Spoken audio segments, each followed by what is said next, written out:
Hello friends, स्वागत है आपका अपने यूट्यूब चैनल पर। आज हम आपके लिए कुएं के पानी की कहानी लेके आई हैं। आई होप आपको ये कहानी अच्छी लगेगी। तो कहानी शुरू करते हैं।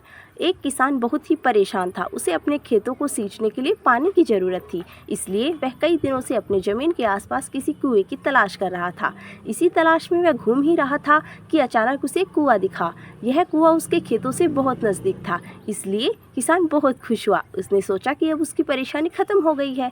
यह सोचकर वह खुशी खुशी घर चला गया। अगले दिन वह पानी लेने कुएं पर पहुंचा। जैसे ही उसने कुएं के नज़दीक रखी बाल्टी कुएं में डाली, वहाँ एक आदमी आ धमका। वह किसान से बोला, यह कुआं मेरा है, तुम इससे पानी नहीं ले सकते। अगर तुम इस कुएं से पानी लेना चाहते हो तो तुम्हें इस कुएं को खरीदना होगा। यह बात सुनकर किसान कुछ देर रुका और फिर मन में सोचने लगा कि अगर मैं इस कुएं को खरीद लूँ तो मुझे कभी भी पानी की कमी नहीं होगी और न ही मुझे पानी के लिए इधर उधर भटकना पड़ेगा।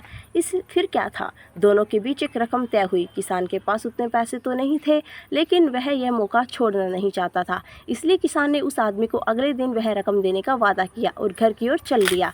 किसान के लिए कुआं खरीदने का एक अच्छा मौका था, इसलिए वह इस काम में जरा भी देर नहीं करना चाहता था। घर पहुंचते ही उसने अपने करीबियों और दोस्तों से इस बारे में बात की और कुएं के लिए तय की गई रकम का इंतजाम करने में जुट गया।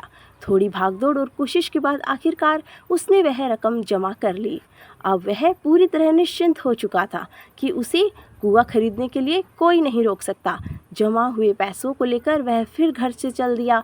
उसे बड़ी बेसब्री से इंतजार था कि कब रात खत्म होगी और वह कुआं खरीदने जाएगा। इसी सोच में वह पूरी रात सो ही नहीं सका। अगले दिन सुबह होते ही वह कुआं खरीदने निकल पड़ा। उस आदमी के घर पहुंच किसान ने उसके हाथ पर पैसे रखे और कुएं को खरीद लिया।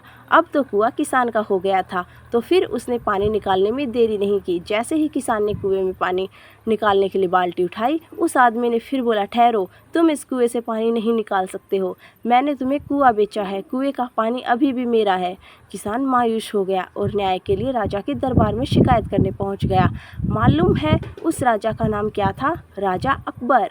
राजा अकबर ने उस किसान की पूरी कहानी सुनी और फिर उस आदमी को दरबार में बुलाया जिसने वह कुआं बेचा था। राजा का फरमान सुनते ही वह आदमी भागा भागा दरबार में हाजिर हो गया। राजा ने उससे पूछा, जब तुमने इस किसान को अपना कुआं बेच दिया तो फिर इसे पानी क्यों नहीं लेने दे रहे हो? आदमी बोला, महाराज, मैंने इसे केवल कुआं बेचा था, पानी नहीं। यह बात सुनकर राजा भी सोच में पड़ गया। उन्होंने कहा कि बात तो यह पते की कह रहा है, कुआं बेचा है, पानी तो नहीं। काफ़ी देर सोचने के बाद जब वह समस्या को सुलझाने में वह नाकाम हो गए तो उन्होंने बीरबल को बुलाया। बीरबल बहुत ही बुद्धिमान था, इसलिए राजा अकबर किसी भी मामले का फैसला लेने से पहले उसकी राय जरूर लेते थे। बीरबल ने एक बार फिर दोनों से उसकी समस्या पूछी। पूरी बात जानने के बाद बीरबल ने उस आदमी से कहा, ठीक है, तुमने कुआं बेचा, पानी नहीं, फिर तुम्हारा पानी किसान के कुएं में क्या कर रहा है? कुआं तुम्हारा नहीं है, फौरन अपने पानी को कुएं से बाहर निकाल लो। बीरबल का इतना कहते ही उस आदमी को समझ आ गया कि अब उसकी चालाकी किसी काम की नहीं आने वाली। उसने राजा के फौरन माफ़ी मांगी और माना कि कुएं के साथ साथ पानी भी किसान को पूरा देने का अधिकार है।